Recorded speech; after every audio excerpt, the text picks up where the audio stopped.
Tonight, the Brunswick community is asking its elected officials to investigate the county police department, and more specifically, County Police Chief John Powell. This comes after many say the shooting death of Ahmaud Arbery was mishandled by the department.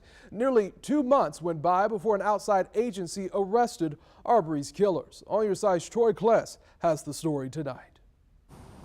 Ahmaud Arbery's aunt, Kimberly Cummings, is one of many people in the Brunswick community that is calling for an investigation into the Glynn County Police Department because of their handling of the Ahmaud Arbery case.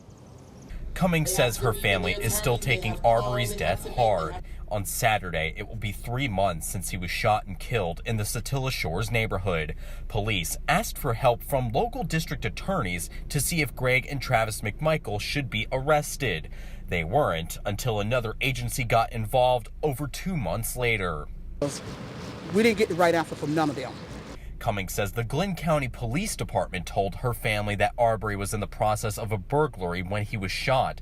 Since then, the integrity of the Glynn County Police Department has been questioned. Their police chief, John Powell, and 3 other officers already indicted by a grand jury on a separate matter on charges including violations of their oath. On Facebook, an I Run With Maud page wants people to ask Glynn County commissioners if they will look into why the police department didn't make any arrests. We reached out to some Glynn County commissioners, but we did not hear back from them.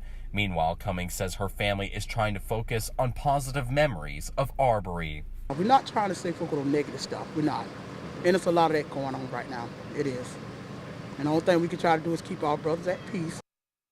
Tonight, the Glynn County Board of County Commissioners is expected to meet, and many people have submitted public comments to ask why the Glynn County Police Chief has not been fired. We've reached out to some of the county commissioners, and we're still waiting to hear from them. Troy Kless, First Coast News, On Your Side.